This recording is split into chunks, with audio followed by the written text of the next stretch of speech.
गर्मी में गरीब का पंखा। माँ जरा देखो तो सही इस पंखे को। ऐसा लग रहा है जैसे इसे भी गर्मी लग गई है और ये थक गया है। इसकी हवा तो हम तक पहुँच ही नहीं रही। हाँ माँ, भैया से ही कह रहे हैं, अभी तो बस गर्मियाँ शुरू ही हुई हैं और हमें इतनी बेचैनी हो रही है। अगर ये पंखा ऐसे ही चलता रहा तो जब लू चलेगी तब हमारा क्या होगा? मुझे तो अभी से ही बहुत घबराहट हो रही है। अरे मेरे लाल, तुम लोग इतनी छोटी सी बात के लिए क्यों चिंता करते हो? अभी तो बस मौसम बदल रहा है। तुम्हारे पिताजी ने कहा है कि गर्मियाँ बढ़ने से पहले वो इसे सुधरवा लाएंगे। बस थोड़े दिन की बात है। हाँ बच्चों, तुम्हारी दादी सही कह रही है। तुम लोग बस मन लगाकर पढ़ाई करो। वे लोग ये बातें कर ही रहे थे कि तभी सीमा रसोई से बाहर आती है और कहती है, चलो अब बहुत हो गई बातें। आर्यन, मीठी, तुम लोग जल्दी से अपना होमवर्क खत्म करो, पापा आते होंगे।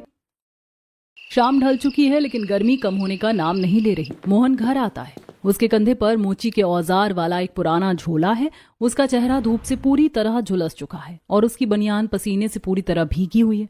वो बहुत थका हुआ लग रहा है। सीमा दौड़ कर आती है और उसके हाथ से झोला लेती है। तब मोहन कहता है, उफ, आज तो बाहर जैसे आग बरस रही थी। सड़क पर खड़ा होना भी मुश्किल हो रहा था। पापा आप आ गए। आज दुकान पर कैसा रहा? बहुत सारे पैसे मिले क्या? नहीं बेटा, आज भी बाजार में बहुत कम ग्राहक आए। लोग धूप की वजह से घरों से बाहर ही नहीं निकल रहे हैं। बस कुछ ही जूते पॉलिश करने को मिले। थोड़े बहुत पैसे आए थे। मैं तो आते वक्त रास्ते से ये दाल और चावल ले आया हूँ। हाँ बेटा, हम गरीबों का तो नसीब ही ऐसा है, जैसे तैसे बस पेट की आग बुझ जाए वही बहुत है। तू अपनी उस छोटी सी दुकान में भला कितना कमा पाएगा? और अब तो ये गर्मी बढ़ रही है। बच्चे भी अब इस पुराने पंखे से हवा खाकर परेशान हो गए हैं। माँ, मुझे भी उनकी फिक्र है। मैं रोज यही सोचता हूँ, कहीं से थोड़े ज्यादा पैसे जुड़ जाएं तो एक नया पंखा ले आऊं। ये पुराना पंखा अब बस आवाज करता है, हवा नहीं देता। आप इतना परेशान मत होइए, हिम्मत मत हारिए, सब ठीक हो जाएगा। चलिए अब आप लोग हाथ मुंह धो लीजिए, मैंने खाना लगा दिया है। गर्मा गर्म दाल चावल बने हैं। सभी लोग खाने बैठते हैं।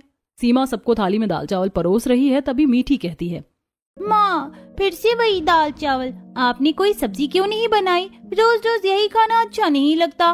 कम से कम थोड़ा सा अचार ही दे देती। हाँ माँ, सूखी दाल खाने का मन ही नहीं करता, गले में बजती है। बेटा आज जो था उसी में काम चला लो। तुम्हारे पापा कल जब पैसे लाएंगे तो मैं बाजार से ताजी सब्जी मंगा लूंगी। फिर मैं तुम्हारी पसंद की आलू गोभी बनाऊंगी। अभी चुपचाप खा लो, वरना पेट खाली रहेगा तो नींद नहीं आएगी। लेकिन माँ आप तो हमेशा ऐसे ही कहती हो। बेटी बेटा, अन्य का अपमान नहीं करते। हमारे पास जो है बहुतों के पास तो वो भी नहीं है। चलो भगवान का नाम लो, खाना खत्म करो। अपने दादा की बात सुनकर बच्चे खाने लगते हैं। खाना खाकर थोड़ी देर बाद मोहन अंदर के छोटे कमरे में सोने चला जाता है, जबकि सीमा बच्चे और दादा दादी का हॉल में ही बिस्तर लगा देती है। सीमा कहती है, चलो आर्यन, मीठी, अब सो जाओ, कल स्कूल भी जाना है। माँ पंखा तो चालू कर दो। बेटा अभी तो बिजली का बिल भी देखना है। अभी इतनी गर्मी नहीं है, तुम आंखें बंद करो, मैं 1 घंटे बाद खुद चालू कर दूंगी।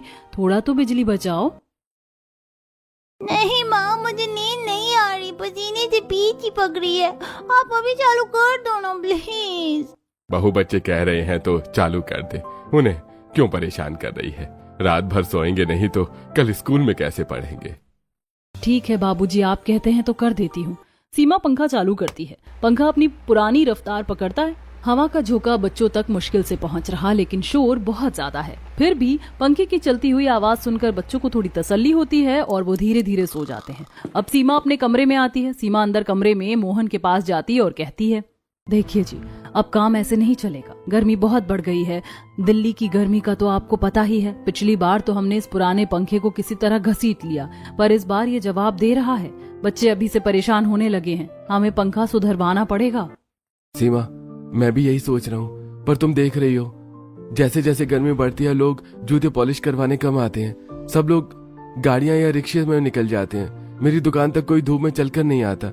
इसीलिए आजकल कमाई बढ़ने की बजाय और कम हो गई है। तो फिर क्या करेंगे? क्या हम इस बार भी ऐसे ही पुराने पंखे में परेशान होते रहेंगे? मैं कोशिश कर रहा हूँ, जैसे ही कुछ पैसों का इंतजाम होगा मैं सबसे पहले पंखा ही सुधरवाऊंगा। हाँ कुछ तो करिए, बच्चों का हाल देखा नहीं जाता। हिम्मत रखो सीमा, कल मैं जल्दी दुकान खोलूंगा, शायद कुछ ज्यादा काम मिल जाए। अगली सुबह सूरज निकलते ही मोहन अपनी छोटी सी मोची की चौकी और झोला लेकर निकल पड़ता है और हमेशा की तरह अपनी जगह पर एक बड़े से पेड़ के नीचे बैठकर लोगों के आने का इंतजार करने लगता है। तभी एक आदमी उसे वहां से जाते हुए दिखाई देता है। तब मोहन कहता है, बाबूजी, ओ बाबूजी, अरे जूते पॉलिश करा लो, चमक जाएंगे।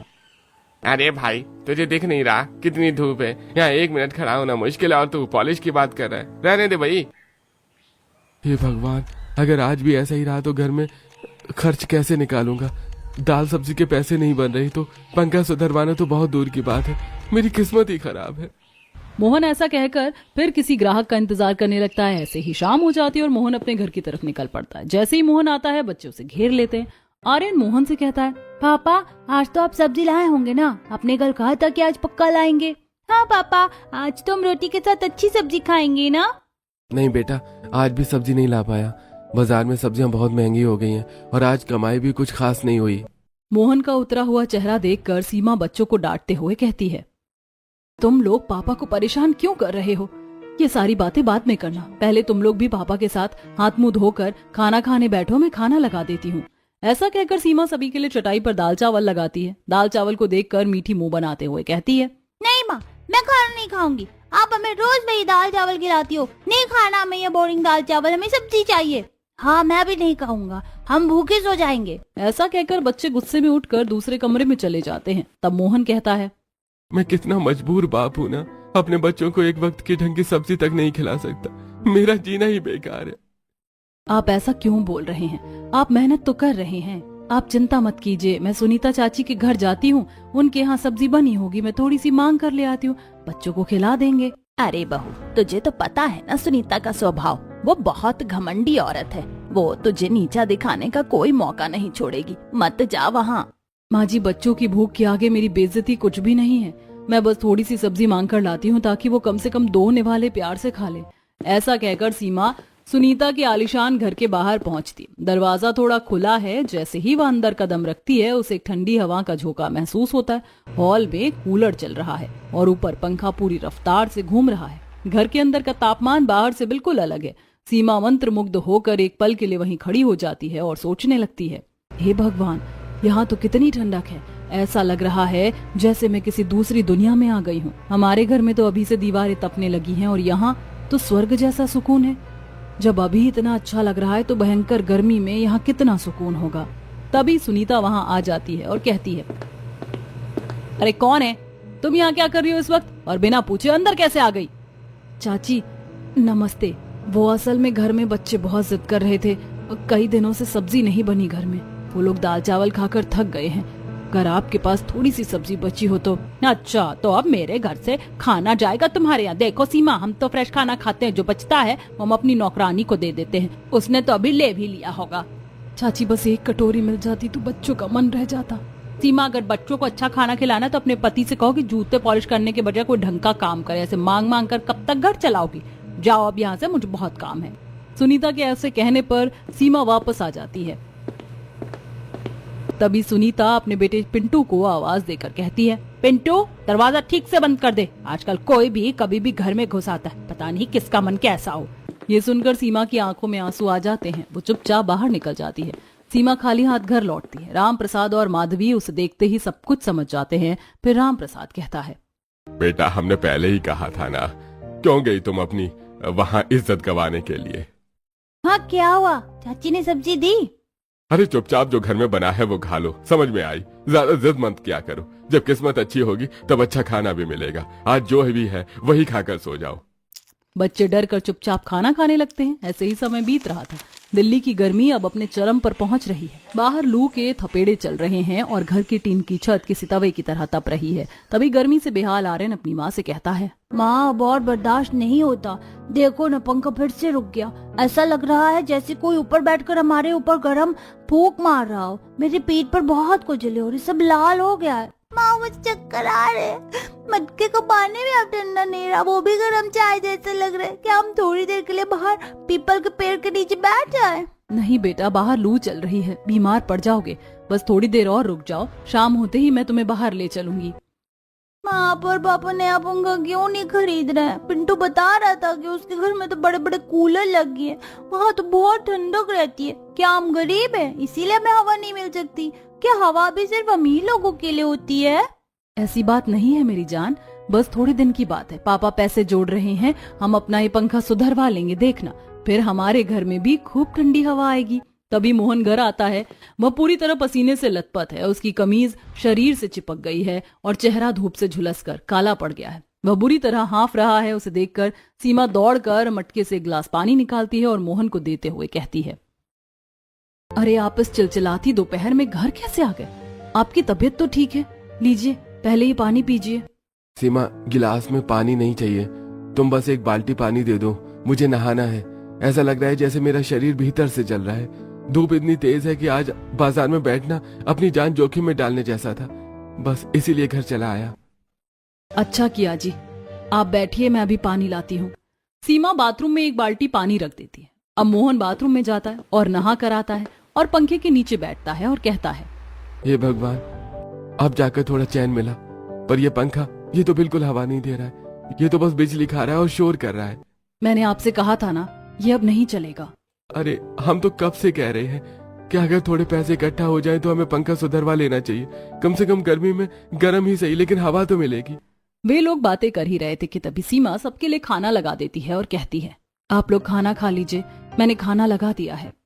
नहीं सीमा, भूख बिल्कुल मर गई है। इस गर्मी में कुछ निकलने का मन नहीं कर रहा है, बस मन करता है कि ठंडे पानी में डूबा रहूं। बेटा ऐसा कैसे चलेगा? तू रोज शाम को आता है और बोलता है गर्मी के कारण खाना नहीं खाएगा। अगर शरीर में जान नहीं रहेगी तो काम कैसे करेगा? चल थोड़ा सा ही खा ले, पर खाली पेट मत रहे। माधवी के समझाने पर मोहन खाने बैठ जाता है। सभी थोड़ा बहुत खाकर उठ जाते हैं। रात के 7 बज रहे हैं पर गर्मी कम नहीं हुई। उमस इतनी है कि सांस लेना भारी हो रहा है। तभी आर्यन कहता है, माँ मैं और मिट्टी बाहर खेलने जाए, वैसे भी अंदर इतनी गर्मी है। ठीक है बेटा जाओ, लेकिन जल्दी आ जाना। अब आर्यन और मीठी खेलने के लिए बाहर जाते हैं। तभी चाची का बेटा पिंटू वहाँ आता है और कहता है, अरे आर्यन, तुम दोनों यहाँ बाहर मच्छरों के बीच में क्या कर रहे हो? इतनी गर्मी में यहाँ से तो मच्छर तुझे उठा ले जाएंगे। अंदर बहुत उमस है पिंटू, दम घुट रहा है, इसीलिए यहाँ बाहर बैठे हैं। तो आजकल खेलने क्यों नहीं आता? हम रोज तेरा इंतजार करते हैं। अरे बाहर बहुत गर्मी है, हमारे घर में तो कूलर और पंखा साथ चलते हैं, एकदम शिमला जैसी ठंडक है। मैं तो दिन भर वहीं सोफे पर लेटा रहता हूँ, बाहर आने का मन ही नहीं करता। क्या सच में पिंटू भैया? क्या घर के अंदर बाहर से भी ज्यादा ठंडक होती है? हमें तो घर के अंदर और ज्यादा गर्मी लगती है। हाँ चल तुझे दिखाता हूँ। मेरी मम्मी अभी पड़ोस में सुमन चाची के घर गई है, जल्दी से आकर देख लो कि असली हवा कैसी होती है। ये सुनकर पिंटू और मीठी बहुत खुश हो जाते हैं। उसके बाद पिंटू उन्हें लेकर अपने घर में जाता है। कमरे में घुसते ही आर्यन और मीठी के चेहरे खिल जाते हैं। कूलर से आती ठंडी हवाएं उन्हें जन्नत जैसा एहसास कराती हैं। तभी मीठी कहती है, वाह भैया देखो, यहाँ तो बिल्कुल पसीना नहीं आ रहा। मेरा तो मन कर रहा है मैं यहीं सो जाऊँ, कितना अच्छा लग रहा है।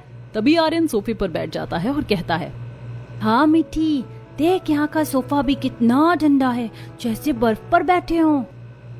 बेटी तुम लोग इस सोफे पर बैठ जाओ, मैं अंदर से फ्रिज का ठंडा पानी लाता हूँ। ऐसा कहकर पिंटू ठंडा पानी लाने के लिए अंदर चला जाता है। तब मीठी कहती है, भैया हम ऊपर पैर करके बैठ जाते हैं, देखो ना ये सोफा कितना मुलायम है, जैसे रुई के गाल हो। दोनों बच्चे सोफे पर पैर ऊपर करके बैठ जाते हैं और ठंडी हवा का आनंद लेने लगते हैं। तभी सुनीता अचानक अंदर आती है और बच्चों को अपने महंगे सोफे पर बैठे देखकर आग बबूला हो जाती है और कहती है, तुम्हारी हिम्मत कैसे हुई यहाँ बैठने की? तुम गरीब कहीं के फटीचर, नीचे उतरो मेरे सोफे से, मेरा पूरा सोफा गंदा कर दिया पसीने से। ये सुनकर आर्यन और मीठी दोनों डर जाते हैं और खड़े हो जाते हैं। तभी पिंटू भी वहाँ पानी लेकर आ जाता है। तब सुनीता गुस्से में पिंटू से कहती है, पिंटू लोगों को यहाँ तुम लेकर आए हो क्या? हाँ चाची, हमें पिंटू ने बुलाया था, हम बस थोड़ी देर हवा खाने आए थे, हमें बहुत गर्मी लग रही थी इसीलिए। हवा खानी है तो सड़क पर जाओ, मेरे घर को गंदा मत करो। पिंटू तुझे 1000 बार मना किया ना कि इन भिखारियों के साथ मत खेला कर, ये हमारे रिश्तेदार कहलाने के लायक भी नहीं है। औकात नहीं बदलती फटे कपड़े पहनने वालों की। चलो निकलो यहाँ से अभी के अभी। प्लीज चाची आप कुछ समझ करो, हम जा रहे हैं, हम पे कभी नहीं आएंगे, बस हवा ही तो खाने आए थे हम। जुबान लड़ाती, चल निकल यहाँ से। ऐसा कहकर सुनीता आर्यन और मीठी को धक्का देती है। वो दोनों गिरने ही वाले होते हैं कि तभी सीमा दौड़ती हुई अंदर आती है और उसे संभाल लेती है और कहती है, सुनीता बस बहुत हो गया, तुम बच्चों पर हाथ उठा रही हो। माना कि हम गरीब हैं, पर तुम्हारे घर की ठंडी हवा हमारे बच्चों के आत्मसम्मान से बड़ी नहीं है। शर्म आनी चाहिए तुम्हें, बच्चों को इस तरह धक्का देते हुए। अपने बच्चों को अपने उस सड़े हुए घर में बंद करके रखा करो। मेरे सोफे गंदे कर दिए इन फटीचरों ने, अब मुझे ये सब धुलवाना पड़ेगा। ले जाओ इन्हें यहाँ से। चलो बच्चों, आज के बाद तुम इस चौखट की तरफ मुड़कर भी नहीं देखोगे। ऐसा कहकर सीमा बच्चों को लेकर घर आ जाती है और अपने घर वालों को सारी बातें बताती है। ये सुनकर मोहन कहता है, सीमा, आज ये पंखा उतरवा लो। मैं कल इसे हर हाल में सुधरवाने लेकर जाऊंगा, चाहे मुझे उधार लेना पड़े, पर अब मैं बच्चों को बिना पंखे के नहीं सोने दूंगा। ऐसा कहकर मोहन रात में ही पंखा उतारता है और अगले दिन उसे मैकेनिक के पास ले जाता है और पंखा सुधरने के लिए देकर काम पर चला जाता है। शाम को काम से वापस आते समय वो पंखा सुधरवा कर ले आता है और वापस लगा देता है और पंखा चालू करने के बाद उसे देखते हुए कहता है, देखो सीमा, आज पंखा कितना तेज चल रहा है, आज सबको चैन की नींद आएगी।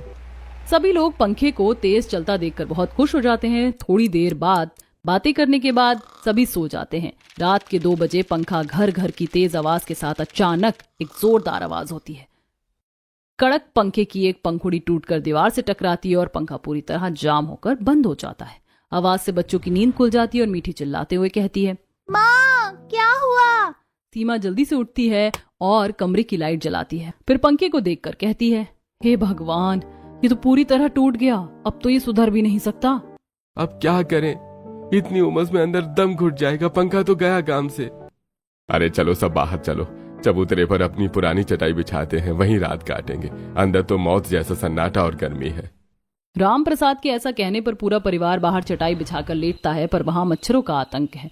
गर्मी और मच्छरों के कारण किसी की पलक नहीं झपकती। सुबह के 5 बजे जब थोड़ी ठंडक होती है तब उनकी आंख खुलती है, पर 6 बजे ही सूरज फिर से आग उगलने लगता है। इसीलिए मजबूरी में सब अंदर आ जाते हैं। तब मीठी कहती है, माँ, मेरी तबीयत ठीक नहीं लग रही, बहुत घबराहट हो रही है, जी मिचला रहा है, क्या मैं आज स्कूल नहीं जाऊं? बेटा स्कूल तो जाना पड़ेगा, स्कूल नहीं जाओगी तो अच्छे से पढ़ाई कैसे करोगी? चलो मैं तुम्हें तैयार कर देती हूँ। ऐसा कहकर सीमा दोनों बच्चों को तैयार करके सरकारी स्कूल भेज देती है। उसके बाद मोहन सीमा से कहता है, मैं ये टूटा हुआ पंखा लेकर वापस दुकान जा रहा हूँ। उस दुकानदार को बताऊंगा कि कैसा घटिया काम किया है उसने। हाँ बेटा, ये पंखा दिखा ले, हो सकता है मिस्त्री किसी तरह से इसे ठीक कर दे। अब मोहन उस पंखे को लेकर मिस्त्री के पास जाता है और पंखा दिखाते हुए कहता है, भाई साहब ये देखिए, रात को ही ये पंखा टूट गया। आपने तो कहा था कि अब ये नया जैसा चलेगा, मेरे पैसे डूब गए। अरे भाई मोहन, ये पंखा अब सुधरने के लायक नहीं है, इसे कूड़ेदान में फेंकने का वक्त आ गया है। ये दादा आलम के जमाने का लोहा है, मैंने फिर भी जुगाड़ कर दिया था, पर अब इसकी मोटर जल गई है, तो मैं क्या करूं? अरे ले जाओ इसे यहाँ से, मेरा वक्त खराब मत करो। मोहन टूटा हुआ पंखा लेकर घर आ जाता है और उसे कोने में रख देता है और फिर काम पर चला जाता है। इधर शाम को बच्चे स्कूल से लौटते हैं। तब मीठी कहती है, माँ बहुत घबराहट हो रही है, थोड़ा ठंडा पानी पिला दो, प्यास से गला जल रहा है। मीठी को देखकर सीमा जल्दी से मटके से पानी निकालती है और मीठी को देती है। एक घूंट पानी पीकर मीठी कहती है, अरे माँ, मटके का पानी तो एकदम गर्म हो गया, जैसे धूप में रखा हो। माँ, जब हम स्कूल से आ रहे थे तो पिंटू आइसक्रीम खा रहा था, मेरा भी बहुत मन कर रहा है, कम से कम एक आइसक्रीम खिला दो, शरीर को थोड़ी ठंडक मिलेगी। माँ बेटा पापा को आने दो, मैं उनसे कहूंगी। थोड़ी देर बाद मोहन घर आता है। सीमा उससे कहती है, सुनिए जी, अगर आपके पास थोड़े बहुत पैसे हो तो आज हम बच्चों को आइसक्रीम खिला दे। बच्चे आइसक्रीम खाने की जिद कर रहे थे और मीठी का तो गर्मी से बहुत बुरा हाल है। सीमा, सिर्फ 10 रुपए बचे हैं। जा आर्यन दौड़कर बाहर ठेले वाले से एक 5 रुपए वाली आइसक्रीम लिया, दोनों आधा आधा खा लेना। बेटा ये तूने बड़ा अच्छा किया, बच्चों की भी क्या गलती, बेचारे गर्मी से परेशान हो गए हैं।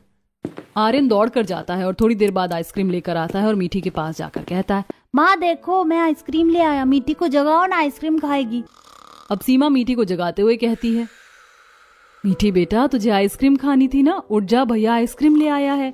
ऐसा कहकर सीमा मीठी के सर पर हाथ फेरती है तो हैरान होते हुए मोहन से कहती है, अरे मीठी का शरीर तो आग की तरह तप रहा है, इसे तो बहुत तेज बुखार है। क्या?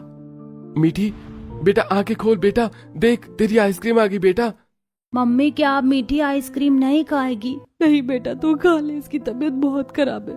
मोहन जी जल्दी करिए, हमें इसे डॉक्टर के पास ले जाना होगा वरना देर हो जाएगी। अरे बेटा तुम दोनों देर मत करो, मीठी को जल्दी से अस्पताल ले जाओ। अब मोहन और सीमा दोनों मीठी को डॉक्टर के पास ले जाते हैं। डॉक्टर वर्मा मीठी की जांच करने के बाद सीमा और मोहन से कहता है, देखो मोहन, इसे लू लग गई है, और भीषण गर्मी की वजह से इसके शरीर का पानी सूख गया है। इसने शायद कुछ दिनों से ठीक से खाया पिया भी नहीं है।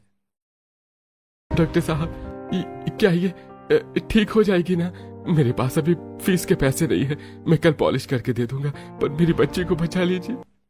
फीस छोड़ो मोहन, पर मेरी बात ध्यान से सुनो। इसे दवाइयों से ज्यादा ठंडक की जरूरत है। अगर ये किसी तपते हुए कमरे में रही तो बुखार और बढ़ सकता है और दिमाग पर चढ़ सकता है। इसे एसी जगह रखो जहां कूलर हो। जैसे ही बुखार उतरे इसे खूब पानी और जूस पिलाना, वरना हालत बिगड़ सकती है। जी जी डॉक्टर साहब, मैं इंतजाम करूंगा। ऐसा कहकर मोहन और सीमा मीठी को घर ले आते हैं। वो बेसुध लेटी हुई है। सीमा उसके सिर पर ठंडी पट्टियां रख रही है। तभी पड़ोसन सुमन मिलने सीमा के घर आती है और मीठी की हालत देखकर सीमा से कहती है, क्या हुआ सीमा, मीठी की तबीयत कैसी है? सुना है कल रात डॉक्टर के पास ले गए थे ना? बहुत खराब है सुमन।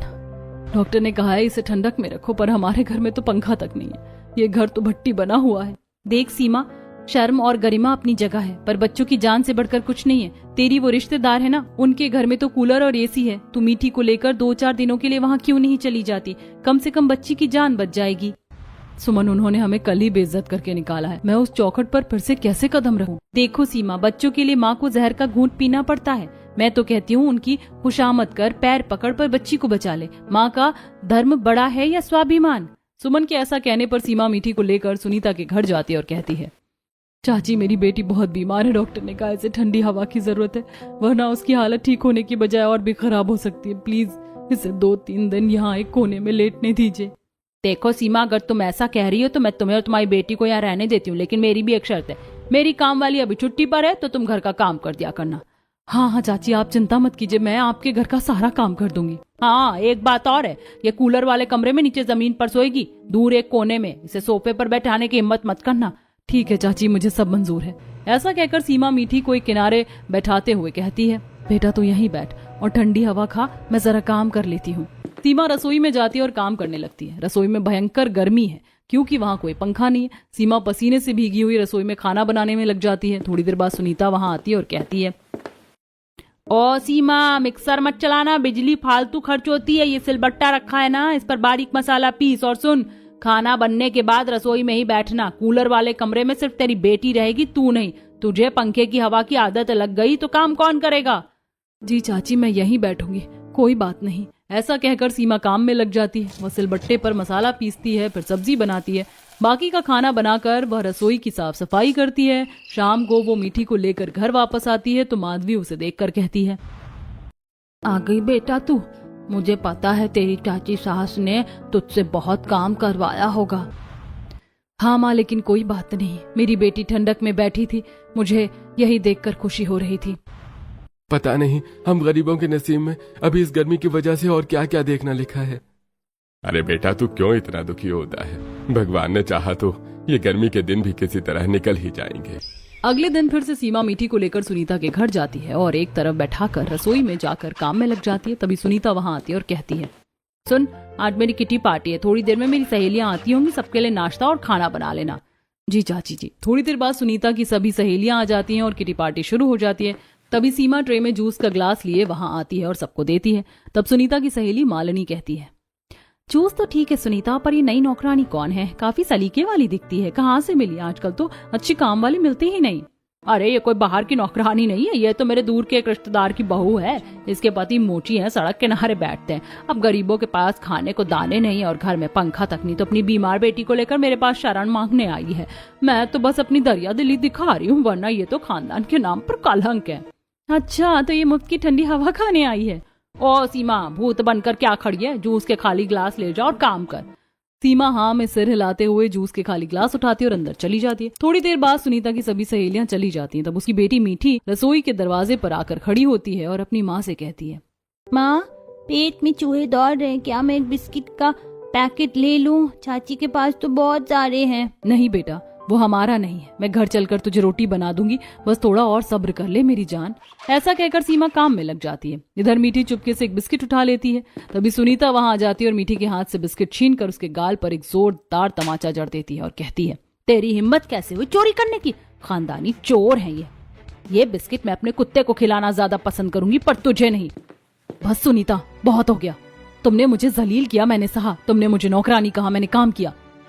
पर मेरी मासूम बच्ची पर हाथ उठाने का हक तुम्हें किसी ने नहीं दिया। हम भूखे मर सकते हैं पर इतने भी गिरे हुए नहीं कि तुम्हारे पालतू कुत्ते से भी बदतर समझे जाएं। तो निकल जाओ मेरे घर से इसी वक्त। जा रही हूँ और याद रखना, भगवान के यहाँ देर है अंधेर नहीं। आज तुम हवा बेच रही हो, कल यही हवा तुम्हें नसीब नहीं होगी। चल मीठी। ऐसा कहकर सीमा मीठी को लेकर घर आ जाती है। सभी लोग सीमा की सारी बातें सुनकर बहुत दुखी होते हैं। मोहन कहता है, धिक्कार है मुझ पर, मेरी लाचारी की वजह से तुम्हें यह सब सहना पड़ा। आज के बाद कोई उस घर की तरफ देखेगा भी नहीं। हम इस गर्मी में भुन जाएंगे पर अपनी इज्जत का सौदा दोबारा नहीं करेंगे। सही कहा बेटा, गरीबी कोई गुनाह नहीं है, पर स्वाभिमान खोना सबसे बड़ा पाप है। अब जो होगा हम सब साथ मिलकर झेलेंगे। माँ पिताजी मोहन, मैंने सोच लिया है, कल से मैं अपने लिए कोई काम ढूंढूंगी और काम करूंगी ताकि अपने घर में अपने बच्चों के लिए एक पंखा ला सकूं। अगले दिन सीमा काम की तलाश में गांव में निकलती है। कई जगह धक्के खाने के बाद वह धनीराम पंखा गोदाम के बाहर पहुंचती है। वहां मजदूर भारी भारी लोहे के पंखे और कूलर ट्रकों में चढ़ा रहे थे। ये देखते हुए सीमा सेठ जी के पास जाती है और कहती है, सेठ जी प्रणाम, क्या यहाँ कोई काम मिल सकता है? झाड़ू पोछा या सामान उठाना मैं कुछ भी कर लूंगी। अरे यहाँ औरतों का काम नहीं है भाई, ये भारी लोहे के पंखे उठाना मजदूरों का काम है, जिनकी हड्डियां फौलाद की हों। तुम 2 पंखे भी नहीं उठा पाओगी। सेठ जी एक बार मौका तो दीजिए, मुझे अपने बच्चों के लिए पंखा चाहिए, भीख में नहीं अपनी मेहनत से। मैं मर्दों से भी ज्यादा मेहनती काम करूंगी, आप बस काम बताइए। ठीक है, अगर तुम ये 50 भारी पंखे शाम तक उस ट्रक में लोड कर दोगी तो काम पक्का है, पर याद रखना बैठने और सुस्ताने के पैसे नहीं मिलेंगे।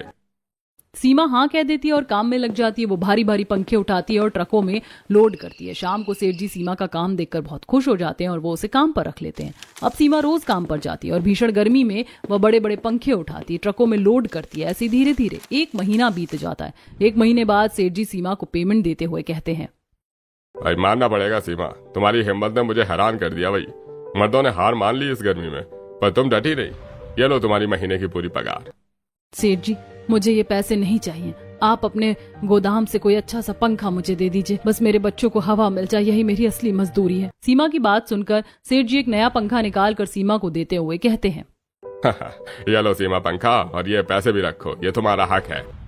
ये देखकर सीमा की आंखों में आंसू आ जाते हैं। वो सेठ जी को धन्यवाद देती है और पंखा लेकर अपने घर आ जाती है। सभी लोग पंखे को देखकर बहुत खुश होते हैं और मोहन कहता है, सीमा आखिर तुम पंखा ले ही आई। हाँ जी, आप जल्दी से इसे फिट कर दीजिए।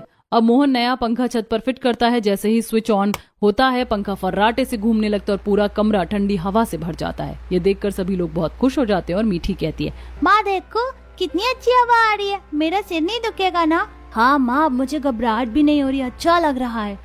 हाँ बेटा, अब तुम दोनों को कुछ नहीं होगा। हम लोग पंखे की हवा में अच्छी तरह से सो भी पाएंगे और खाना भी खा पाएंगे। अरे याद आया मोहन, आज एक खजूर के पत्तों की चटाई लाया है, क्यों ना हम उस चटाई को गीली करके खिड़की में लगा दे, उससे पंखे की हवा टकरा कर ठंडी हो जाएगी। माधवी के कहने पर सीमा चटाई गीली कर खिड़की पर लगा देती है। उसके बाद पूरा परिवार पंखे की हवा में सुकून से खाना खाता है। खाना खाते हुए राम प्रसाद कहता है, सीमा बहू, आज तेरी मेहनत की वजह से पहली बार हम पंखे की ठंडी हवा खा रहे हैं, बड़ा सुकून आ रहा है। बातें करने के बाद सभी लोग पहली बार पंखे की हवा में चैन की नींद सोते हैं। अगली सुबह अचानक बाहर शोर मचता है। सीमा बाहर निकलकर देखती है तो सुनीता के घर के बाहर भीड़ लगी थी। सीमा और मोहन बाहर भागते हुए सुनीता के घर आते हैं। पता चलता है कि सुनीता बेहोश होकर गिर गई है और उसका पति शहर से बाहर है। ये देखकर मोहन कहता है, सीमा मैं जल्दी से ऑटो रिक्शा बुलाता हूँ, इन्हें अस्पताल ले जाना होगा। ऐसा कहकर मोहन जल्दी से जाता है और ऑटो बुला कर ले आता है। फिर मोहन और सीमा सुनीता को बैठाकर अस्पताल ले जाते हैं। डॉक्टर उनका इलाज करता है और कहता है, देखिए सुनीता को थर्मल शॉक पर और माइनर अटैक आया है। मैंने दवाइयाँ दे दी हैं, बाकी आप लोग इनका ध्यान रखिए। ऐसा कहकर डॉक्टर चला जाता है और सीमा और मोहन सुनीता के पास ही बैठे रहते हैं। काफी देर बाद जब सुनीता को होश आता है तो डॉक्टर सुनीता के पास आता है और कहता है, देखो सुनीता जी, आपको 24 घंटे एसी में रहने की ऐसी आदत हो गई थी। आपकी बॉडी बाहर की जरा से भी गर्मी नहीं झेल पाई, शरीर अंदर से कमजोर हो गया था, इसलिए आपको कौन अटैक आया। अगर ये लोग आपको समय पर यहाँ नहीं लाते तो आज आप नहीं बचती। डॉक्टर की बात सुनकर सुनीता की आंखों में अहंकार की बजाय शर्मिंदगी के आंसू हैं। डॉक्टर के जाने के बाद सुनीता सीमा और मोहन से कहती है, सीमा मुझे माफ कर दो, मुझे अपने पैसे और ऐशो आराम पर बहुत घमंड था। मैंने तुम्हें और तुम्हारे बच्चे को कितना भला बुरा कहा, पर आज तुम लोगों ने मेरी जान बचाई। मेरा कूलर और एसी आज मुझे ठंडी सांस नहीं दे पाए, पर तुम्हारी इंसानियत ने मुझे बचा लिया। चाची पैसा कितना भी हो पर वक्त आने पर सिर्फ रिश्ते और इंसानियत ही काम आती है। आप बस ठीक हो जाइए, हमारे घर में अब अपना पंखा है और दिल में कोई कड़वाहट नहीं। और इस तरह सीमा और मोहन की अच्छाई ने सुनीता को हमेशा के लिए बदल दिया।